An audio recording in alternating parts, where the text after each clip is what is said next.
So story broke maybe an hour or so, or less than an hour ago from Yellow Flash that they're making a new biography about Stanley, talking about his rise and fall.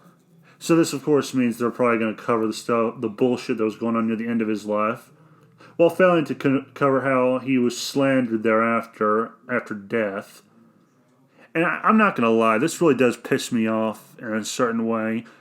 I'm not the biggest Marvel fan, but I would say, then again, I'm also not the biggest DC fan, but I would argue that of all creators in the comic book industry, or people who were involved in it, I would say Stan Lee, Jack Kirby, and Steve Duranko, they earned more than a unquestionable respect and dignity than most other people.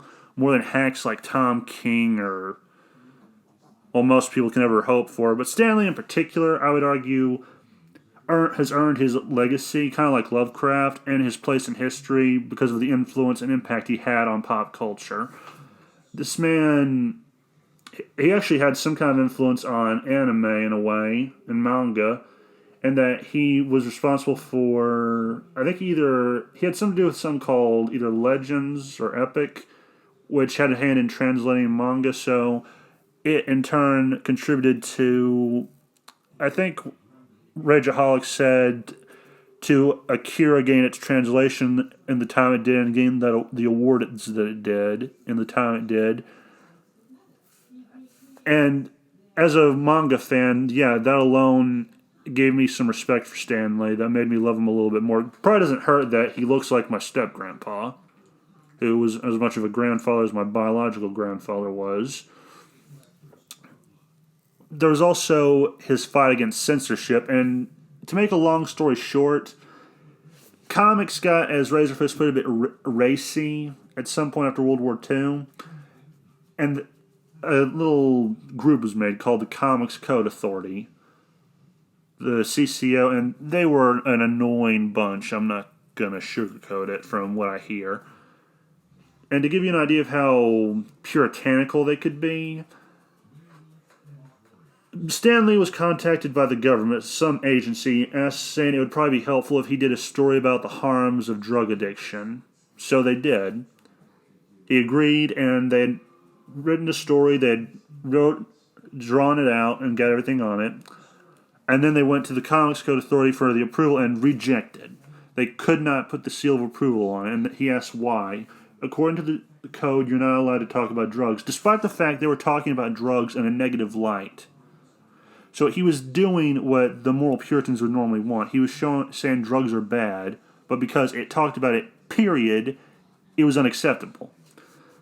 So he goes to his, I think, publisher at the time, and he says, I think we should publish this anyway, so what if we won't have the seal of approval?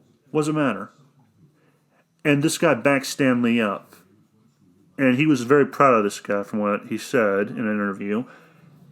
And after this, it kind of was the end of the Comics Code Authority for a while. I'm surprised they haven't tried to bring it back with the Puritanism still going on in this country. He also worked with a French comic legend called Mobius, and they worked on the Silver Surfer. Really good story from what I hear. But anyway, I'm getting sidetracked.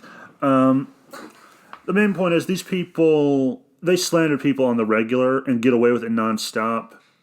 They call everyone a sexist, a homophobe, an anti-Semitic. Well, some of the stuff they probably would have called Stan Lee, I could call them on a whim because actually they're being anti-Semitic. He was a Jew.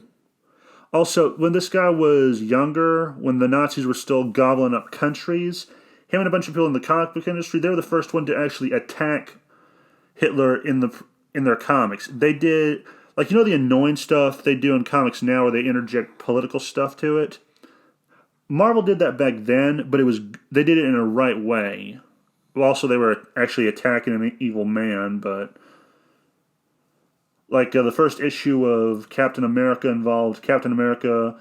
I think the cover page was of him punching Hitler, and they got hate for that. They got hate from isolationists and a bunch of other people.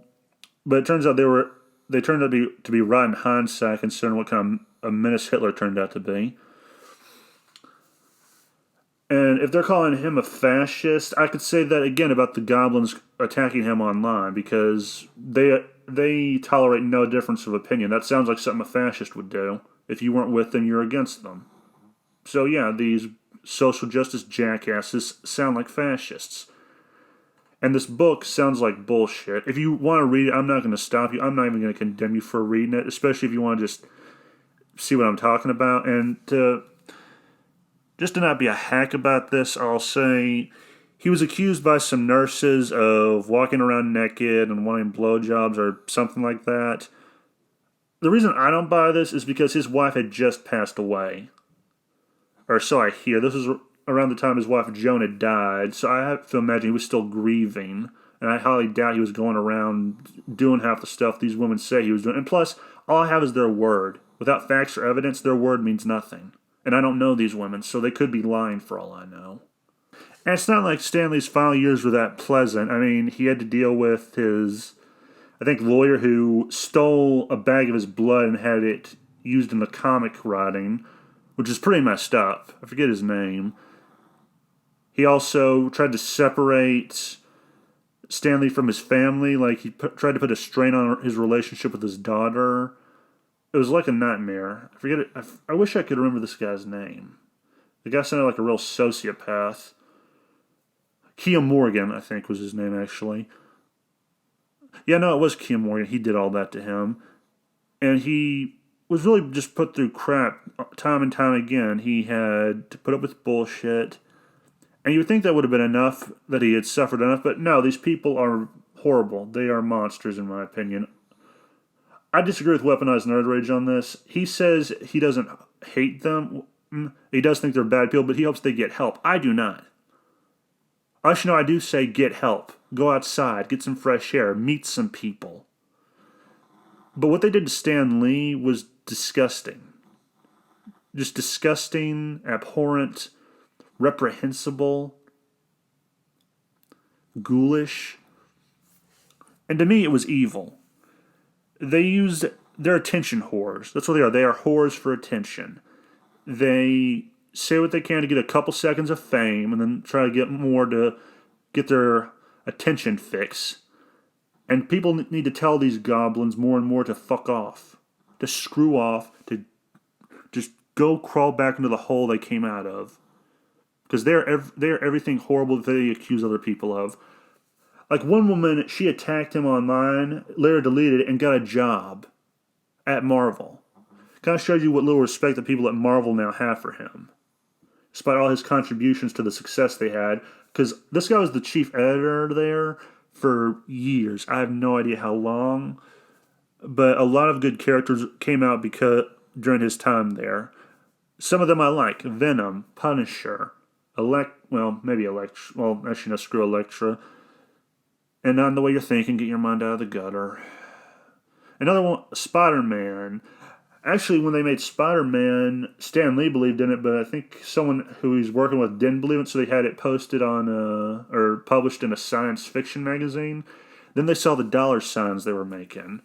Then the guy came back to Stan Lee. He's like, hey, Stan, you remember that Spider-Man character that we both liked? Yeah, we're going to make more comics of him. And despite all this man's contributions, he gets treated like shit. No, even worse than shit. Like shit under your boot that's stuck. And this was someone's father, probably someone's grandfather.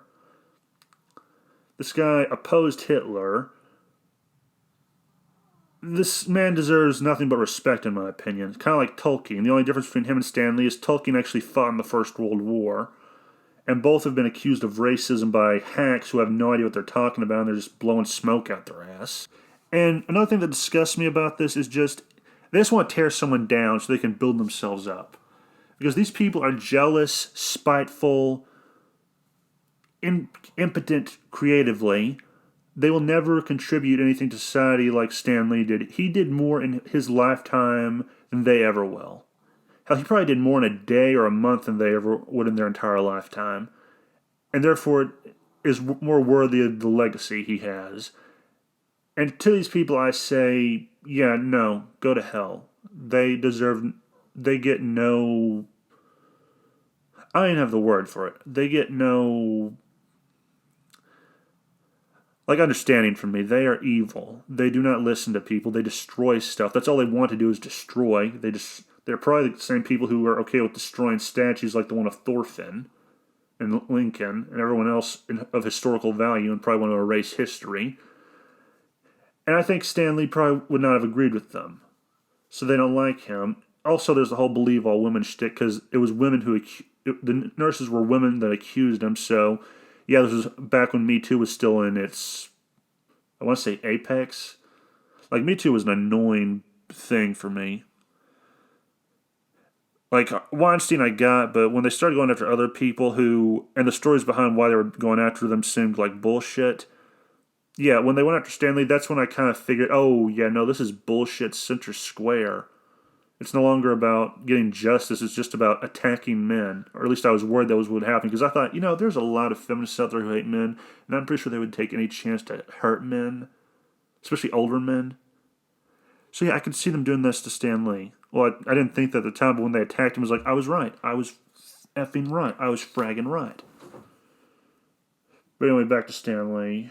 Another thing about him that I always liked was I think he paid attention to stuff DC was doing. Like, he was asked one time who his favorite DC hero was. He said Lobo.